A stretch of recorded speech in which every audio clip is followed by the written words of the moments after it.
Again, B part 7, tensor algebra for physics and classical mechanics and electromagnetism.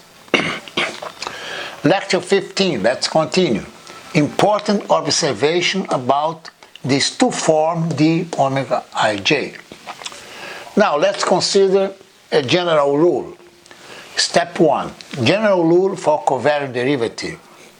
This is a tensor 02, which I already did this before in previous lectures.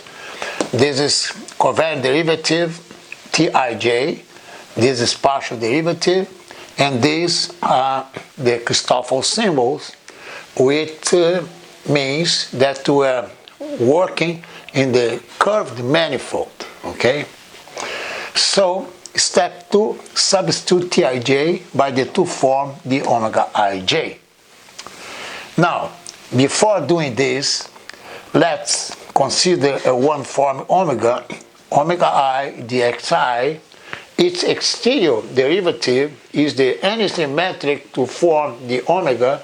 You see, I just plug this one form just over here, okay, this omega. And then I expand this. This is d omega j, in this case, wedge dxj. Now d omega j, okay, you recall that d omega j is partial xi omega j dxi.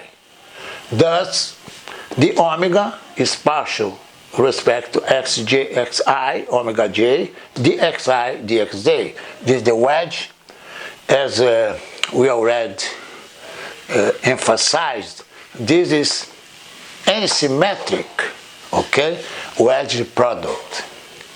So step 3, rearrange the expression d omega, okay, this is a two form, okay, it's partial xi omega j dxi dxj. Now again, as I said, dxi where dxj is antisymmetric, okay?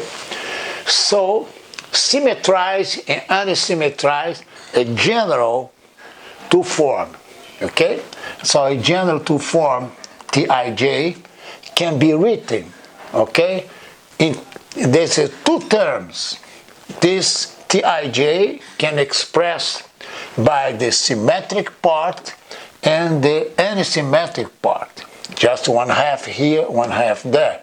You see clear that this one half plus Tji cancel with minus one half with Tji.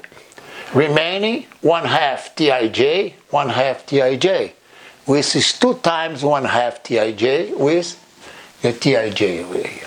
So let's apply, okay, to partial xi omega j. I just substitute here. So this is one half, this is symmetric part, and this is antisymmetric part. Now with this two form tensor components, partial xi and y omega j. But the wedge product, okay, I can, in this case, expand. Attention now, this is the blue one here. You see, that's the blue one. I will show that this part here will be 0, okay? So just, you can see clearly that dxj dxi, okay, this is equal minus dxi dxj, which I'll write over here. So this is equal minus this part over there. Now I can add this one with this one, okay? So this is 2 times, okay? This will be 0. I cancel the 2 over here, you see? I can cancel the 2 over here. So this part here will be 0, which leads to partial xi omega j plus partial xj, in this case, omega I. This will be 0. So this symmetric part, this is 0. So that's derived for clarity, just for I and j is equal 1, 2. See that expand this. Now, d omega I, d omega, you see, this is a attention now. This is symmetric. This, I'm sorry, let's put here 1/2 d omega 1/2. Okay, I just copy from here. I just copy there. Now let's expand here for I and j is equal 1 and 2. First, let's set for I is equal 1. You see, this I is equal 1, I is equal 1 here, I is equal 1 here, and I is equal 1 over there. Now, since dx1, wedge dx1 is 0, okay, the only remaining possibility is for j is equal 2. So, this is, I set here, I plug j is equal 2 over here. So, this here, recall that I'm adding, okay, I'm summing on I. This is 2 over here, and this is 2 here, this is 2 over there. Again, this is different from 0 only if j is equal 2. Why? Because for j is equal 1. Because when j is equal 2, dx2, wedge dx2 will be 0. So let's raise here just to, okay. So these are, in the expansion, these are only the two terms different from 0. Again, for I and j is equal 1 and 2. So this here, okay, since it's symmetric, this will be minus dxj, in this case dx1, dx2. So I can substitute here by minus, and I add, okay? This will be equal to this one when I swap 2 and 1 over here, and I group. Then I have 2 times over here, you see? But d omega ij, this is 1/2. You see? This is 1/2 over here. You see? This is 1/2 over here. Okay? Times 2.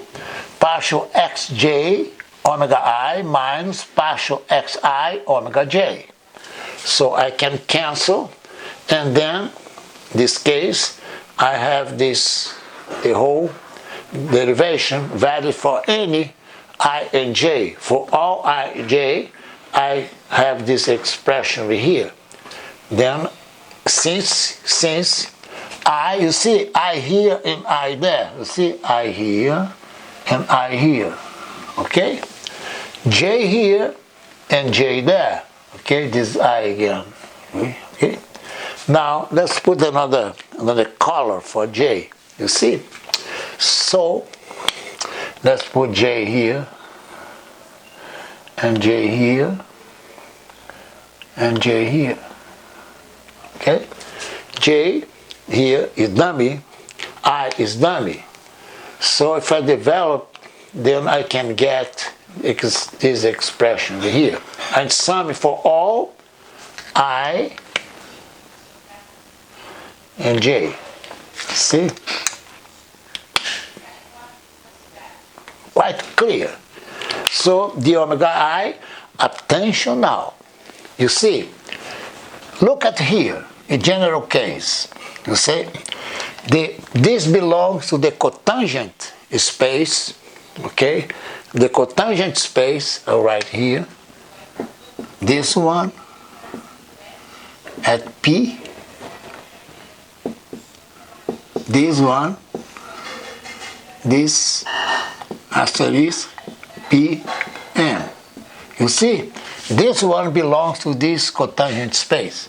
Let's put here the tensor product. Okay?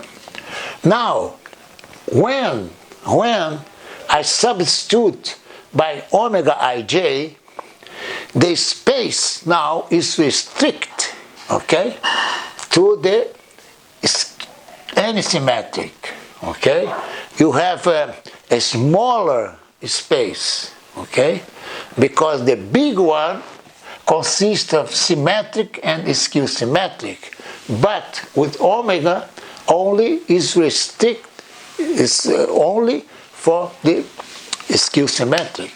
That's why I wrote just over here. You see this space here, lambda, these two here relate to two form, okay? This is a T asterisk M with a cotangent space, but is part of the cotangent space. You see this symbol here? So this is the whole cotangent space. This is just a piece of the cotangent space, okay, which belongs to the skew, asymmetric or skew symmetric part of this relation. Okay, that's it.